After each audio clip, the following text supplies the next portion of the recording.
Welcome to another episode of the And She Spoke podcast. Today we chatted with Melinda Briana Epler, the CEO of Change Catalyst. Melinda is an award-winning documentary filmmaker who now works with tech firms and venture capital firms to solve diversity and inclusion in the tech industry. So needless to say, we had a lot to talk to her about. Using her background in storytelling, behavior science, and large-scale culture change, she is a strategic advisor for many companies, innovation hubs, and governments around the world. More than ever, our world is shaped by technology, and it is crucial that technology is dreamt up and created by more than one demographic. And that's why Melinda's work is so important and so necessary. We talked all things tech, venture capital, and motorbikes. Here's the conversation with Melinda Briana Epler. Well, welcome, Melinda, to the show. We're thrilled to have you. Awesome. Great to be here. So we were just chatting before we hit record about all the joys of running a software company. So please, can you share with our audience what you do and your relationship to tech? Yeah. So I am the founder and CEO of Change Catalyst, and we work on inclusive innovation globally. And most of our work is focused on diversity, equity, and inclusion in the tech industry, and then kind of tech adjacent fields. And it has kind of moved outside of tech since over the last couple of years. We really started in the tech industry because there was such a lack of diversity and inclusion and equity, and it has such a powerful effect on the world, and so it's very dangerous that that's the case. And so my co-founder and husband Wayne and I really wanted to address that across the industry. We started with really bringing people together to focus on solutions to diversity, equity, and inclusion through our Tech Inclusion Conference, and then we kept doing that kind of across the U.S. and around the world, and then also have done other events and a lot of consulting and training, and now some executive coaching and really leadership training on how to build more diverse, equitable, and inclusive companies, and the role that leaders have to play in that. And Melinda, what is the average size of a company that you work with?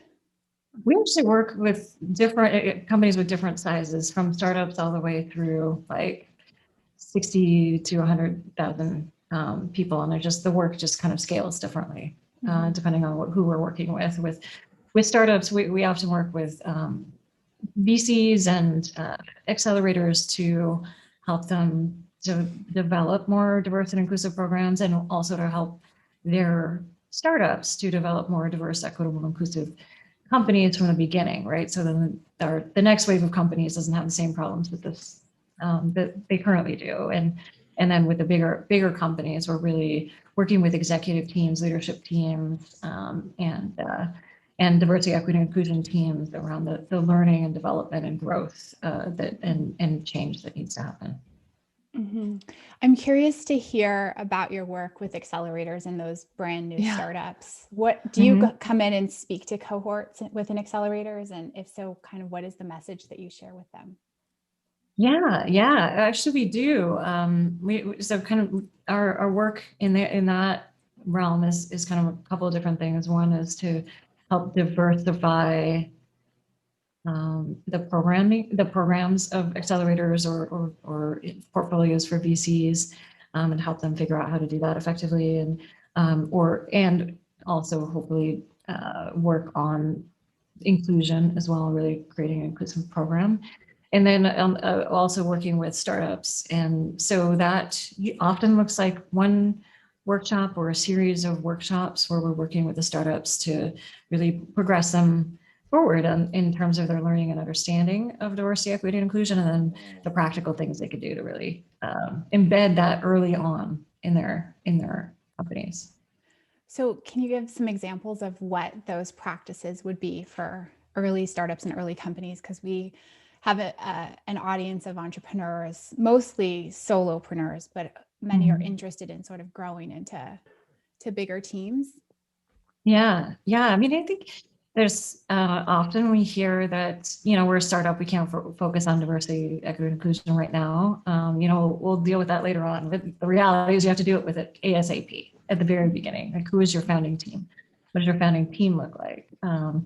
if you're a solopreneur, you still have the ability to impact, usually have supply chain, even when you're small, right? So how are you really making those decisions around your supply chain in a way that's equitable and really looking at, who you're hiring as contractors? All that makes a difference in terms of your own impact in the world, and also the impact that people have on your product that you're growing as well. Diversify your team from the start, diversify your founding team if you can, and your board certainly, because do that soon, early, because once the board kind of gets established, it's really hard to work on diversity, with board tenure. Basically can't replace somebody until they leave, right? And so doing it early, and it also just has such an impact on your company when you do, as well as impact on wealth.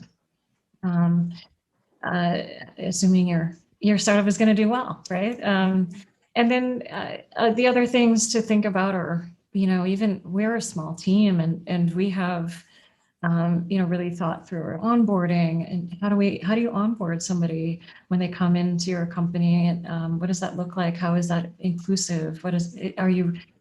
Once you offer benefits, what are the benefits look like? Are those inclusive? How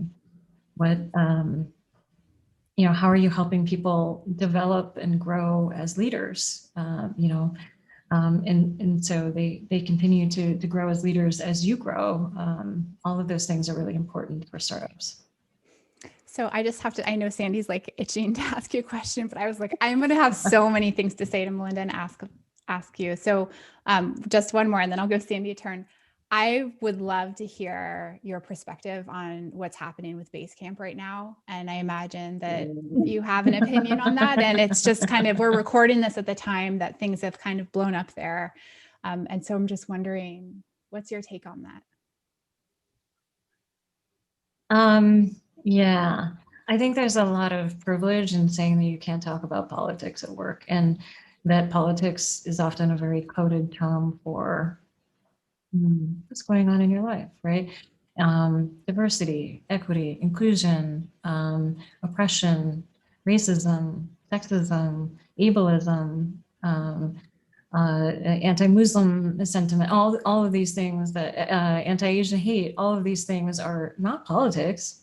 It's my life, right? And so by saying we're not going to talk about it, we're saying cover that up when you come to work, cover your identity when you come to work. And as we know, that has an impact because that's an extra added burden that some people have to take to work with them. And on top of their daily work, it also means that you're not actually dealing with the mental health aspect of what people go through in their daily lives, and you're kind of covering that up as well. And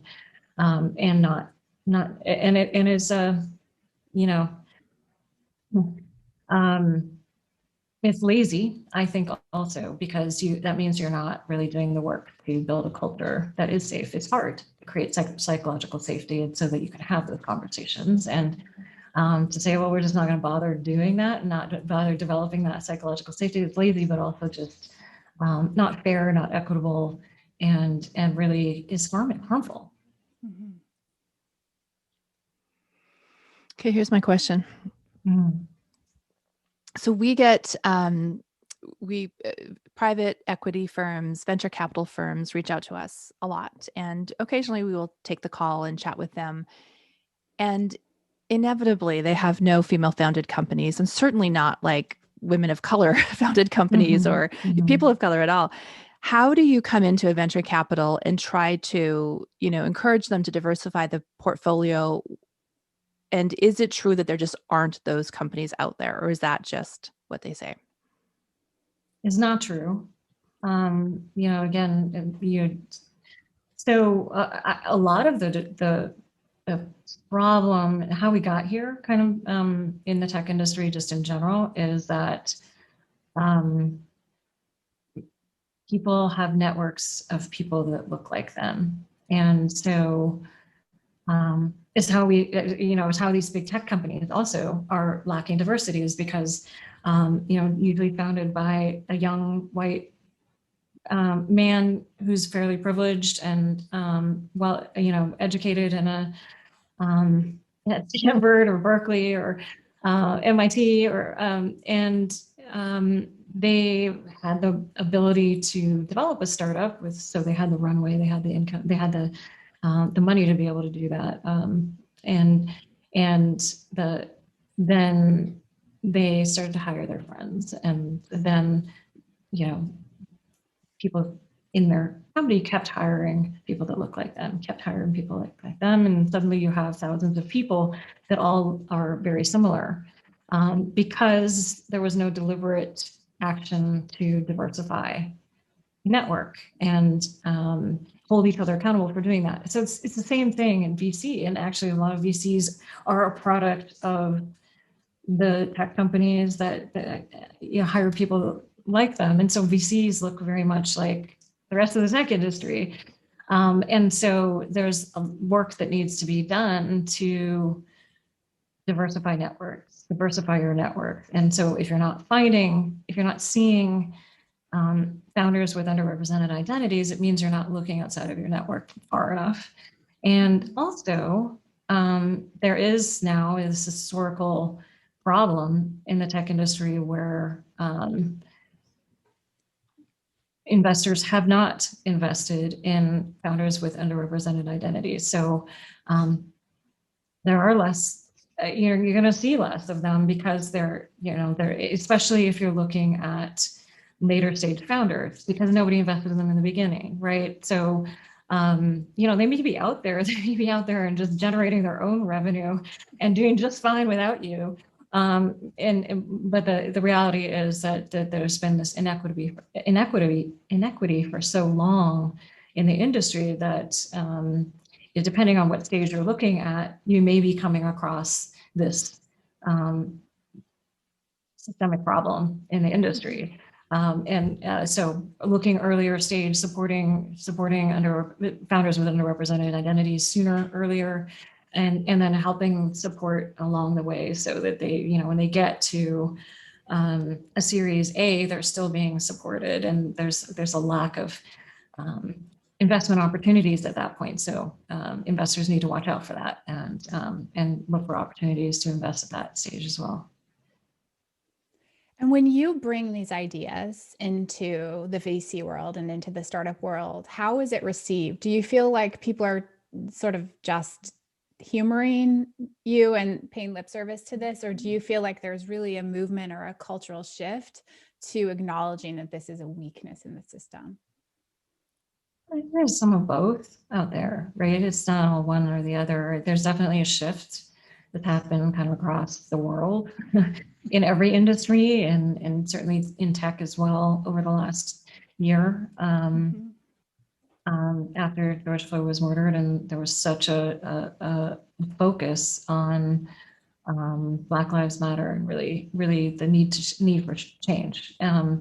So there's definitely a shift. And I would also say some people are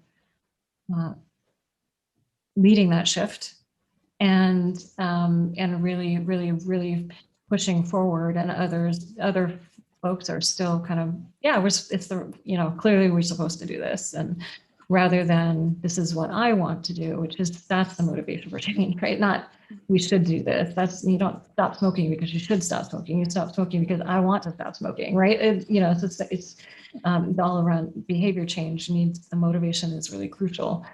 So yeah, there's certainly a lot of folks that are still just kind of playing lip service to it, still kind of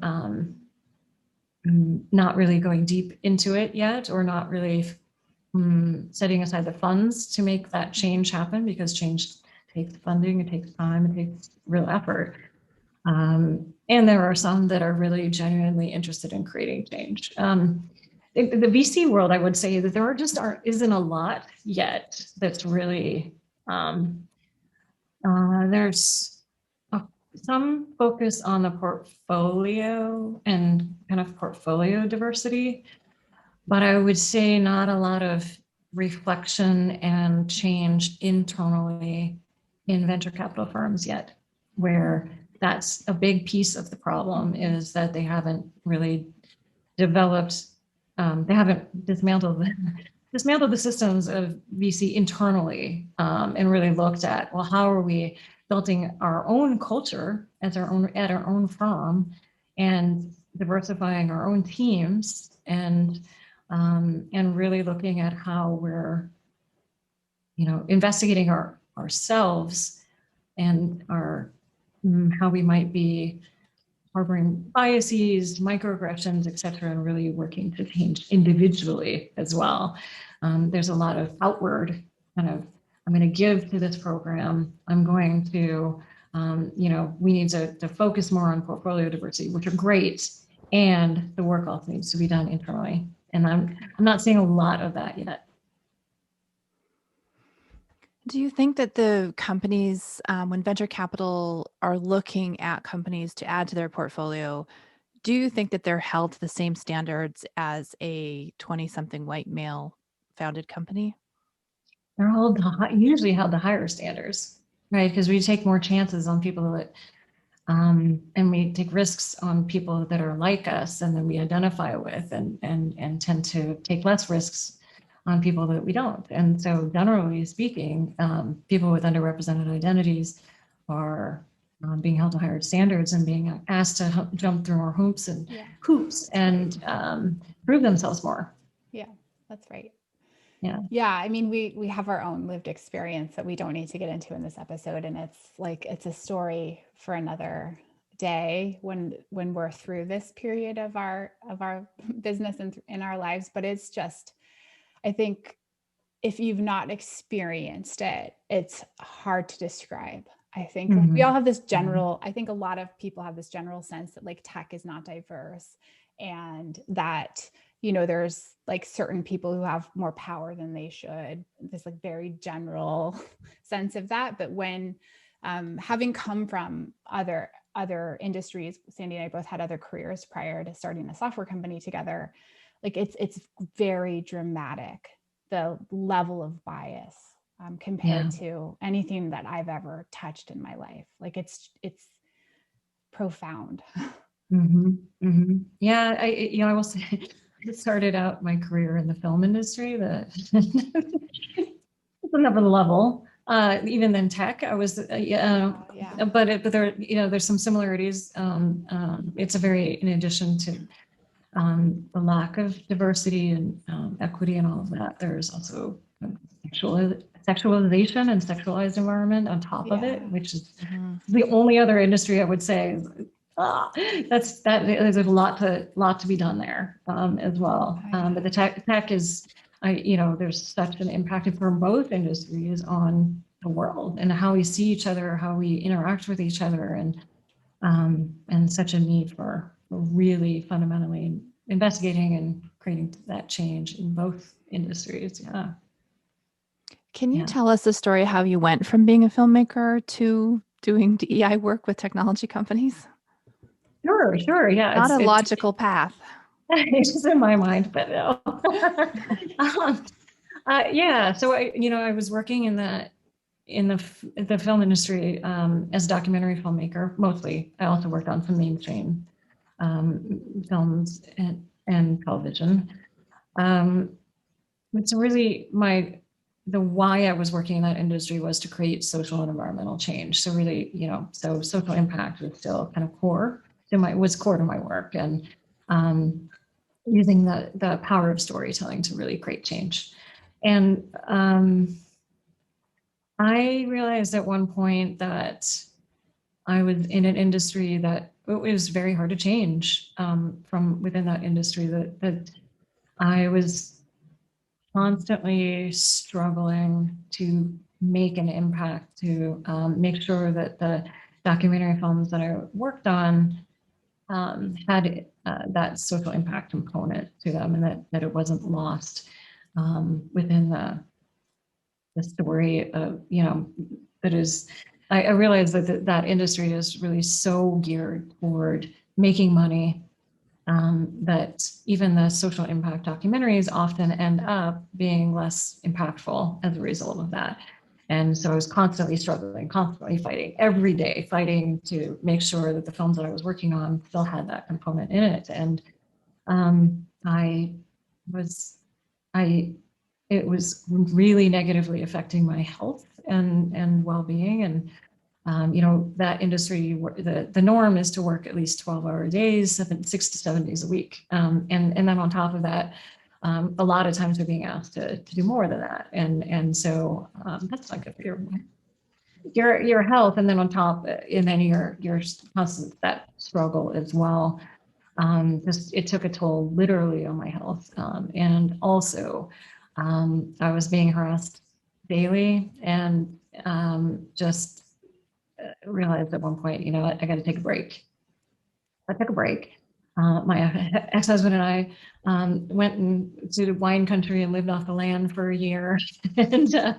and while doing that, kind of started a blog and became a really popular sustainability blogger at the time. And I realized that I was reaching more people with one blog post that I wrote for spent a couple hours writing. Then I was reaching with a lot of the documentary films that I worked on for 9 months, right? And so I realized that there's more to this, that I could create change without working on these films for 9 months, kind of minimum for a documentary. It's and no harassment. Yeah. Or so I thought. And so I did that. I realized I still kind of took my storytelling and behavior change strategies and organizational change management strategies, and started working with NGOs and social entrepreneurs, and then Fortune 500 companies that were doing social impact campaigns, and really use the power of storytelling to create change in that way. And did that for a number of years as a consultant, and then was hired into one of my clients kind of made me an offer I couldn't refuse. And so I shut down my consultancy and moved from Seattle, where I was at the time, to San Francisco, to an engineering firm, and really was the chief experience officer. So I was the head of marketing and culture. And I also was leading a new behavior change component of our work, where we worked with large healthcare entities to develop behavior change strategies around sustainability, energy, waste, water, and social impact focused programs. And so launched worked on a big healthcare campaign in the healthcare industry, and also worked with these large medical systems on creating change. But also found that I was in what I didn't think it was possible, but it was the worst experience of my life professionally. It was even worse than the film industry in a lot of ways, where there was some harassment, but it was a lot of little microaggressions, little things that kind of, I was the only woman in a leadership team of 19, and it just wasn't set up for my well-being, my success, my well-being. And it was kind of a big aha moment for me. It was, here I am at kind of near the top, and it is, I'm doing so much work in social impact and creating change in the world. And if we can't get diverse leadership, diverse people aren't leading our companies, our countries, then things are never really going to fundamentally change. And so I left to start Change Catalyst to really address change across the tech industry, to make sure that I'm having an impact in a global way on the tech industry, and really focusing on creating inclusive innovation. Wow. That was my long, circuitous story to get where I am. It's fascinating to see how someone can start in one industry and just wind their way into a totally different, but there's the threads of, like, the common threads are still through there. And Exactly. Your husband, did you say your husband is your partner? Yes. So did he come from the tech industry? Yeah. Yeah, he's a serial entrepreneur, and has been in the tech industry a long time. Has had several led several startup programs, and yeah. Well, I have not met anyone else whose path so closely resembles mine in terms of like what you're committed to and what you experience. So it's such a lovely story to hear, because I came from human rights law and climate change work as well into tech Oh, for really cool. similar reasons, not because I ever worked at a startup or a tech company, but because I felt like this is where society is really being created at the root level. Like the future we're living into is being made by this tiny group of people. And if you want to impact change and create change in the world, like go start something here in this space. And the law's so archaic and outdated. And also I had a lot of health challenges and just personal kind of breakdowns from working abroad and in human rights. I mean, it's like a very emotionally challenging experience. So anyway, that's such a lovely journey that you've been on, but you're taking sort of these painful experiences and turning them into something beautiful and powerful. But I did notice when we were researching you that you have pictures of yourself on motorcycles all over your Instagram feed. And so I also want to hear about that side of what's going on with that? Like, how do you weave that into your life? Well, several different ways. It actually does kind of align in lots of interesting ways. Well, so like many girls, I grew up thinking that motorcycles are not, you're not supposed to, you're just to stay far away from motorcycles, right? So then I met a man.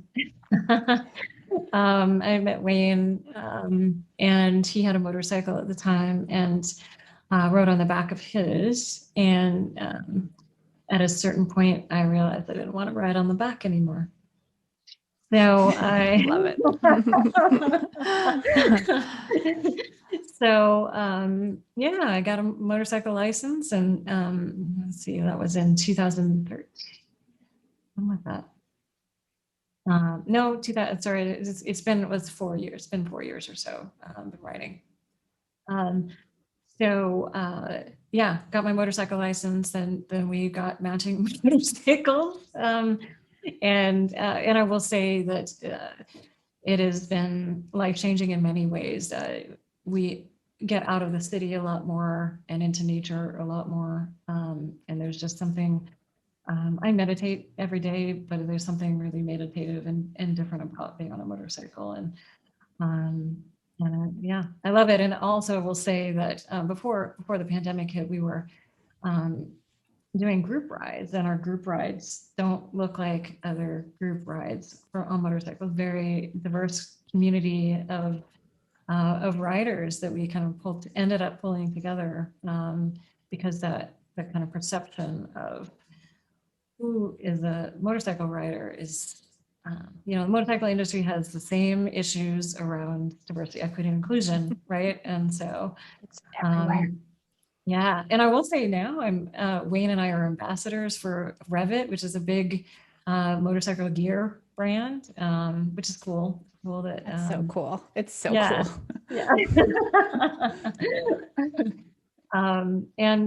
yeah. I love it. I love it. I really love it. It brings me joy.